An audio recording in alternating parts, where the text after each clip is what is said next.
ఒక్కసారి కొమ్మూరి గోల్డ్ కి కాల్ చేయండి. తాకట్లో ఉన్న మీ బంగారాన్ని విడిపించి మార్కెట్ ప్రైస్ కి వాళ్ళు కొనుక్కుని మిగతా డబ్బులు మీకు ఇచ్చేస్తారు. హాయ్ హలో నమస్తే, వెల్కమ్ టు మనం టీవీ. నేను మీ చార్మి. ఈ మధ్య కాలంలో బంగ్లాదేశ్కి సంబంధించి రోజు అసలు అక్కడ హిందూస్ రేపటి రోజు ఒకానొక సందర్భంలో హిందువులు ఉండేవాళ్ళు అని చెప్పుకోవాల్సిన పరిస్థితి వస్తుందేమో అన్న భయం అయితే రోజు రోజు పెరిగిపోతుంది. మరి దానికి సంబంధించి ప్రజెంట్ ఈరోజు మనతో పాటు సోషల్ యాక్టివిస్ట్ ప్రియా చౌదరి గారు ఉన్నాడు. మనతో మాట్లాడదాం. నమస్తే మేడం. నమస్తే అమ్మా. మేడం, బంగ్లాదేశ్లో 1.5 monthలో ఆల్మోస్ట్ 6 మెంబర్స్ని చంపేయడం జరిగింది. వాళ్ళందరిలో హిందూసే, ఒక్క ముస్లిం ఉంటాడు, మహా అంటే 7 మెంబర్స్ అయింది. ఎందుకు హిందువుల మీద ఇంత అరాచకత్వం? అంటే పాకిస్తాన్ ఉండింది ముందు, పాకిస్తాన్ నుంచి కొంచెం ప్రశాంతత వచ్చింది అనుకునే టైంకి బంగ్లాదేశ్ ఇలా బిహేవ్ చేయడం మీద మీ అభిప్రాయం? పాకిస్తాన్ నుంచి ప్రశాంతత వచ్చిందని మీరు ఎట్లా అనుకుంటున్నారు? అంటే కొంచెం బెటర్ ఉంది మేడం అప్పటికంటే ఇప్పటికి. అట్లానే ఎందుకు అనుకుంటున్నారు? ఆ యొక్క ఇంటెన్షన్ ఇక్కడ బంగ్లాదేశ్ లో వీస్తుంది కదా ఆ గాలి.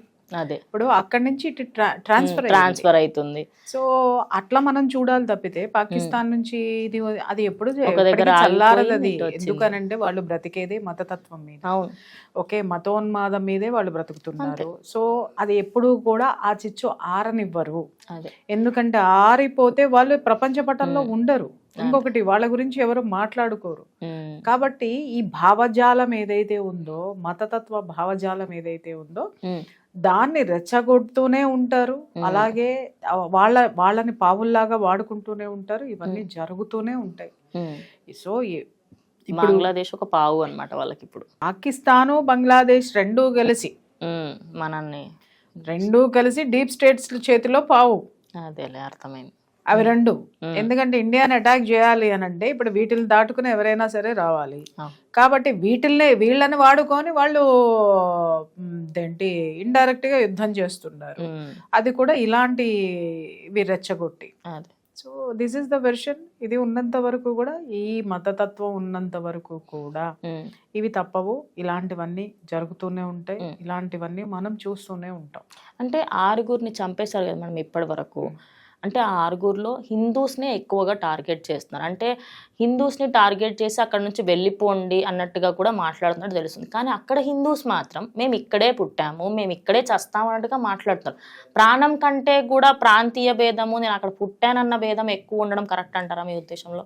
అంటే ఇక్కడ నాకు మీరు అడిగిన ప్రశ్న ఎలా ఉంది అని అంటే, వాళ్ళు అక్కడ ఉన్నారు కదా పారిపోండి కదా అంటున్నారు. ఇప్పుడు రోహింగ్యాలు మన దేశానికి వచ్చేసినట్టు బంగ్లాదేశీలు వెస్ట్ బెంగాల్ నుంచి ఇటంతా మనకి ఆక్యుపై అయినట్టు. కానీ వాళ్ళు ఎందుకు రాలేదమ్మా? ఎందుకు రాలేదంటే వాళ్ళు అంత దాష్టీకం జరుగుతున్నా కూడా వాళ్ళు హిందుత్వాన్ని వీడకుండా, ఆ రిలిజియన్ లో కలవకుండా, వాళ్ళు ముస్లిమ్స్ గా మారకుండా, ఇస్లాంలోకి మారకుండా ఇన్ని కష్టాలు పడుతూ కూడా మైనారిటీలుగా ఉండి హిందుత్వంలోనే ఉన్నటువంటి వాళ్ళని చూసి మనం నేర్చుకోవాల్సినటువంటిది చాలా ఉంది. మన వాళ్ళు సిగ్గుపడాల్సినటువంటి అంశం కూడా. ఇక్కడ మెజారిటీ ఆఫ్ హిందూస్ ఉన్నటువంటి భారతదేశంలో గుళ్ళు కూలగొట్టినా ఒక్కడు బయటికి రాడు. ఓకే, ఇంకా ఏది జరిగిన హిందుత్వం మీద దాడి జరుగుతున్నా ఎవ్వడూ రారు. అర్థమైందా? హిందూ స్త్రీ బొట్టు మీద విమర్శించినా ఎవ్వడూ రాడు. భరతమాతకి మొగుడెవరని అడిగినా మాట్లాడే వాళ్ళు ఎంతమంది ఉన్నారు. సో ఇక్కడ మనం హిందువులు అని చెప్పుకునేటటువంటి అర్హత మనకి లేదు. అసలు సిసలైన హిందువులు ఎవరైనా ఉన్నారు అంటే అటు బంగ్లాదేశ్ లో ఉన్నటువంటి వాళ్ళు, ఇటు పాకిస్తాన్ లో ఉన్నటువంటి వాళ్ళు మైనారిటీస్ గా ఉండి అన్ని ప్రాబ్లమ్స్ ఫేస్ చేస్తూ అంత హింసకి గురవుతున్నా కూడా మేము ఇక్కడే ఉంటాము, దట్టు హిందువులుగానే ఉంటామని ప్రాంతీయ తత్వంతో పాటు తన మతాన్ని ఏదైతే గౌరవిస్తున్నారో వాళ్ళు దాన్ని వదలకుండా ఎందుకున్నారో అందుకు వాళ్ళకి మనం నిజం చెప్తున్నా 2 చేతులు ఎత్తి మొక్కాలి. వాళ్ళ నుంచి మనం నేర్చుకోవాల్సింది చాలా ఉంది. అంటే ఇప్పుడు చాలా మంది మతాలు మారుతూ ఉంటారు, మనీ కోసం కానివ్వండి, లేకపోతే నార్మల్ గా మీకు ఇట్లా ఇన్ఫ్లుయెన్స్ ఫర్ డిఫరెంట్ ఇష్యూస్ అన్నమాట. ఇప్పుడు మీరు అన్నట్టు మనీ కోసం కొంతమంది మారచ్చు, అలాగే వాళ్ళ యొక్క ఉపన్యాసాలకి భావోద్వేగానికి గురై మారచ్చు. రకరకాల ఇన్ఫ్లుయెన్స్లు ఇక్కడ ఉంటాయి. సో ఆ ఇన్ఫ్లుయెన్స్ లో గురై మారుతున్నటువంటి వాళ్ళు ఇక్కడ ఎక్కువ ఉన్నారు. సో కానీ అక్కడ అంత హింస జరుగుతున్నా కూడా వాళ్ళు హిందువులుగానే ఉన్నారు, వాళ్ళకి అక్కడే ఉండడానికి ఇష్టపడుతున్నారంటే వాళ్ళకి మాతృదేశం మీద ఉన్నటువంటి ప్రేమని మనము అర్థం చేసుకోవాలి. అలాగే వాళ్ళు ఆ హిందుత్వం మీద, హిందుత్వాన్ని వదలకుండా వాళ్ళు అక్కడే ఉన్నారు, ఇన్ని ప్రాబ్లమ్స్ ఫేస్ చేస్తూ ఉంటే అని ఆలోచిస్తే అసలు సిసలైనటువంటి, ఇక్కడ కొంతమంది మాట్లాడతారు కట్టర్ హిందూ అని, వాళ్ళు ఇలాంటి వాళ్ళు సిగ్గుపడాలి ఓకే వాళ్ళని చూసి. మేడం ఫస్ట్ ఒక అబ్బాయిని దీపు చందర్ దాస్ అని ఎవరైతే ఉన్నారో ఆయన తప్పు లేదు, గవర్నమెంట్కి సంబంధించి ఆయన ఏం తప్పుగా మాట్లాడలేదు, హిందూస్ అందరూ ఒకటి, ముస్లిమ్స్ ఒకటి, ఇదంతా కాదు అందరం ఒకటే అన్న ఒక్క మాటకి సంబంధించి ఆయనని నడి రోడ్డు మీదకి తీసుకెళ్ళి అంత దారుణంగా చంపారు. మరి అక్కడ గవర్నమెంట్ రిప్లై ఇవ్వట్లేదు. ఇక్కడి వాళ్ళు మహా అంటే 10వ 11వ మాట్లాడి ఉంటారు, కానీ ఎవరో కూడా అక్కడి గవర్నమెంట్ కానీ ఇక్కడి గవర్నమెంట్ కానీ ఎలాంటి యాక్షన్ తీసుకోవట్లేదు. ఎందుకు అంటే యాక్షన్ తీసుకునే అథారిటీ మనకు లేదా? ఇక్కడ ఫస్ట్ 2 విషయాలు ఉన్నాయి. ఫస్ట్ మీరు అడిగిన దాంట్లో అతను మతం అందరి దేవుళ్ళు ఒకడే కదా అని మాట్లాడారు. అసలు అక్కడ మతం గురించే రాలేదు, దేవుళ్ళ గురించే రాలేదు. అక్కడ అందరూ ఒకటే అని కూడా అనలేదు. ఎక్కడన్నాడమ్మా? ఎక్కడ ట్విట్టర్ లో అన్నాడా, ఫేస్బుక్ లో అన్నాడా, లేకపోతే అది క్రియేట్ చేశారు, ఎవరి కథలు వాళ్ళు రాసుకున్నారు. అక్కడ అతగాడు ఒక కంపెనీలో ఉన్నటువంటి దాంట్లో ప్రమోషన్ విషయంలో ఒక ముస్లిం కి అతనికి గొడవలు జరిగినాయి. ఆ గొడవల్ని అతను ఎవరైతే ఉన్నారో ఇతనికి ప్రమోషన్ వచ్చింది. గొడవ పడినటువంటి వాడు ఏం చేశాడు, గ్రడ్జి తోటి వీడు పలానా అన్నాడు అని ఆ గొడవల్లో ఇతన్ని బలి పశువుని చేశాడు, బలి ఇచ్చాడు. ఆ గొడవలకి బలి ఇచ్చాడు. అది ఫస్ట్ వెర్షన్. రెండోది మీరేమన్నారు, అటు ప్రభుత్వాలు కానీ ఇటు ప్రభుత్వాలు కానీ మాట్లాడడం లేదండి అని అంటే, అటు ప్రభుత్వాలు మాట్లాడాల్సినటువంటి అవసరం ఏముందమ్మా? వాళ్ళకి కావాల్సింది ఏంటి? దొరికింది హిందువుల్ని భయపెట్టడము, అలాగే ఇక్కడ అందరినీ భయభ్రాంతులకు గురి చేయడము, ఇండియాలో ఒక అనిశ్చితి తీసుకురావడం, భారతదేశంలో ఒక అనిశ్చితి తీసుకురావడం అనేది వాళ్ళ లక్ష్యం. ఇకపోతే ఇక్కడ మీరు అన్నారు ఇటు నుంచి ప్రభుత్వాలు ఏం మాట్లాడవు అని అంటే, ఇప్పుడు నిన్ను పిలిచి దామ్మ మేమేం చేస్తున్నాం అని రోజు నీకు ఫోన్ చేసి చెప్తాడా మోడీ? లేకపోతే నాకు ఫోన్ చేసి చెప్తాడా రక్షణ శాఖ మంత్రి? చెప్పలేరు. వాళ్ళు చేసే పని వాళ్ళు చేస్తున్నారు, వాళ్ళు చేస్తారు. అంతేగాని భారతదేశం ఏం చేస్తుంది, ఇంటెలిజెన్స్ ఏం చేస్తుంది అనేది నీకు నాకు చెప్తుందమ్మా? నీకు నాకు చెప్తే దాని పేరు ఇంటెలిజెన్స్ ఎందుకు అవుతుంది? అది గూఢాచార వ్యవస్థ. ఆ వ్యవస్థ ఏం చేయాలో, ఎలా చేయాలి అనేది పగడ్బందీగా చేసుకుంటూ వెళ్తుంది, కానీ అది నిన్ను నన్ను కూర్చోబెట్టి చెప్పదు కదా. చాలా మందికి ఏంటంటే ఏం జరగట్లేదు, ఇంకా అక్కడ హింసలు జరుగుతున్నాయి. వీళ్ళ నెల్లమనమ్మ మాట్లాడే వాళ్ళందరినీ తలా ఒక పెద్దంటి తుపాకీ పట్టుకొని పొమ్మనండి. ఎందుకంటే బయట కొనుక్కున్నా కూడా దొరుకుతాయి తుపాకీలో. ప్రభుత్వం ఇవ్వాల్సిన అవసరం లేదు. వీళ్ళకి ఆస్తులు పాస్తులు ఎంతో కొంత ఉంటాయి కదా, అవి కొనుక్కొని వీళ్ళని ఏదో ఒకటి చేసినామని చెప్పండి. మాట్లాడరు. నీ ప్రాంతంలో గుళ్ళ మీద దాడులు జరుగుతున్నాయి, నీ ప్రాంతంలో హిందువుల మీద దాడులు జరుగుతున్నాయి, నీ దేశంలో ఇన్ని మత మార్పులు జరుగుతుంటే మాట్లాడని నువ్వు, చేతగాని నువ్వు, ఆపటం చేతగాని నువ్వు, భారతదేశంలో గవర్నమెంట్ ఏం చేయట్లేదని నువ్వు తిట్టే హక్కు నీకు ఎక్కడుంది? ఒకసారి ప్రశ్నించుకోవాలి ఎవరికి వాళ్ళు. అంతేగాని నీ దగ్గర వచ్చి కూర్చున్న మోడీను అమిత్ షా రా కూసమ్మా నీకు చెప్తానని చెప్పేసి నీకు నాకు చెప్పారు. అక్కడ దేశం ఏం చేయాలో దేశానికి బాగా తెలుసు. దేశం ఏదైనా చేయగలుగుతుంది. ఇప్పుడు ఉన్నటువంటి ప్రభుత్వము, మోదీ ప్రభుత్వం, అమిత్ షా ఏదైనా చేయగలరు. జయశంకర్ అద్భుతమైనటువంటి ఐక్యూ ఉన్నటువంటి పర్సనాలిటీస్ వీళ్ళందరూ కూడాను. వాళ్ళందరికీ తెలియందా నువ్వు చెప్పాల్సింది? So they are doing. అంతేగాని రక్షణ శాఖ ఏం చేస్తుంది, దేశం ఏం చేస్తుంది, నీకేం తెలుసు అక్కడ ఏం జరుగుతుందో?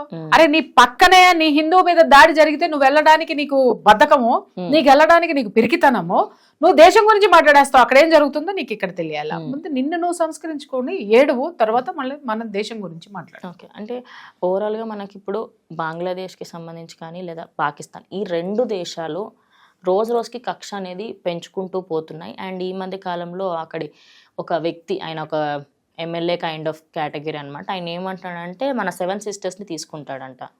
దాని గురించి కూడా మీరు చెప్తారా? అంటే అదేమన్నా జేబులో ఇదే అమ్మా తీసుకుంటా భర్త మొగుడు జేబులో ఉన్న డబ్బులు పెళ్ళాన్ని తీసుకున్నట్టు మాట్లాడడానికి అట్ట మాట్లాడినాడు. ఆడేమయ్యాడో మనం చూసాము. హాసన్ ఎవరు అతని పేరేంటది, హాది ఏమయ్యాడు అనేది చూసాము. స్టేట్మెంట్ ఇచ్చిన వెరీ నెక్స్ట్ డే ఏం జరిగింది అనేది చూస్తున్నాం. ఊరికినే వీళ్ళు ఏంటంటే అక్కడ ఉన్నటువంటి జనాలని భావోద్వేగాలను రెచ్చగొట్టడానికి, రావడానికి, ఇంకొకటి ఏంటంటే వార్తల్లో నిలవడానికి, వాళ్ళు ఏదో చేస్తున్నారని ప్రపంచానికి తెలియజేయడానికి మాట్లాడేటటువంటి మాటలు. సో వీళ్ళు అన్నంత మాత్రాన దాన్ని తీసుకోవాలి అనుకుంటే అంత చేతగాని ప్రభుత్వం ఇక్కడ లేదు. అది ఒకటి గుర్తుపెట్టుకోవాల్సినటువంటి అవసరం ఉంది. సో ఖచ్చితంగా మనల్ని యాక్షన్ తీసుకుంటారంటారు. అది జరుగుతాయమ్మా, నీకు నాకు చెప్పరు ఎవరు కూడాను. జరిగిన తర్వాత ఎలాగో వార్త వస్తుంది, అప్పుడు చదువుకుందాము. ఇప్పుడు నీకు అక్కడ దేశం ఏదో చెయ్యాలి అనేటటువంటి ఆ ఉత్సుకత ఉండడంలో తప్పు లేదు, క్యూరియాసిటీ ఉండడంలో తప్పు లేదు.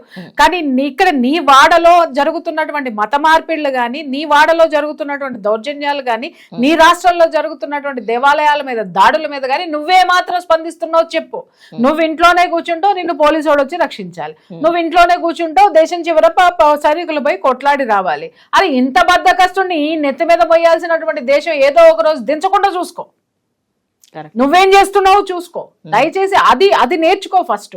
అరే నీ చుట్టూ ఉన్నంత వరకు నువ్వేం చేస్తున్నావు, పని చేసేవాడెవడు కూడా ప్రశ్నించడు, గుర్తుపెట్టుకోండి. పనికి మాలినాడే ఇలాంటి పనికి మాలిన ప్రశ్నలు వేస్తా ఉంటాడు అనమాట. సో ఎవరెవరైతే ఈ క్వశ్చన్స్ ఏవైతే వస్తున్నాయో, అదే విధంగా అంటే గవర్నమెంట్ ఏం చెయ్యట్లేదు అనే వాళ్ళందరికీ ఒక ఏం చెయ్యాలమ్మా నాకు అర్థం కాక అడుగుతాను. గవర్నమెంట్ ఏం చేయట్లేదు అంటే ఏంటి? ఇంట్లో కూర్చొని టీవీలో అంటే న్యూస్ రావాలి, అదే సోషల్ మీడియాలో చూసుకుంటాను వార్తలు ఏమి రావట్లేదు.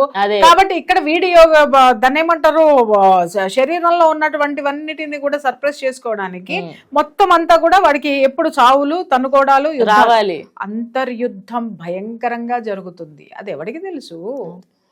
ఎవరికి తెలుసు? వీడు ఏదో ఇవాళ మాట్లాడడానికి నేను ఇప్పుడు దాకా ఇవన్నీ మాట్లాడాను. ఆ వీటిల్లో వీడు ఎక్కడ ఉన్నాడో చెప్పమను. వాళ్ళ ఊర్లో జరిగేటటువంటి మత మార్పిడుల దగ్గర వీడి పాత్ర ఏంటో చెప్పమను. అలాగే ఆడ ఇంటి పక్కన ఉన్నటువంటి ఈ గుళ్ళకి సంబంధించినటువంటి వాటి దగ్గర వీడి పాత్ర ఎంత ఉందో చెప్పండి. అలాగే దేశంలో జరుగుతున్నటువంటి ఇన్ని ఇష్యూస్ వాడి చుట్టూ ఉన్నటువంటి ప్రభుత్వ కార్యాలయాల్లో అవినీతిని పట్ల వీడి పాత్ర ఏంటో చెప్పమని చెప్పి దాన్ని నిర్మూలించడానికి ఇది మాట్లాడి తర్వాత దేశం వైపుకు చూడమని చెప్పి. పోసుకోలు కబుర్లు పని పాఠాలు లేనాడు కూర్చొని ఉపన్యాసాలు ఇవ్వడానికి పనికొస్తాడు తప్ప ఉపయోగపడేటటువంటి పనులు చేస్తే బాగుంటుంది. Thank you ma'am, thank you so much. So చూసారు కదా, బంగ్లాదేశ్ పాకిస్తాన్కి సంబంధించి జరుగుతున్న అక్కడ అన్ని విషయాలకి సంబంధించి అక్కడ జరుగుతున్నాయి, అవి ఏదో ఒక ఖచ్చితంగా ఆగుతాయి. కానీ ఫస్ట్ మీ సరౌండింగ్స్లో ఏమేమి జరుగుతున్నాయి అనేది మేడం చెప్పిన దాని ప్రకారంగా చాలా మటుకు క్లియర్గా ఎక్స్ప్లెయిన్ చేశారు. సో ఇది వాళ్ళ వీడియో. ఇంకో వీడియోతో మళ్ళీ కలుస్తాం. అట్లా కీప్ వాచింగ్ మనం టీవీ.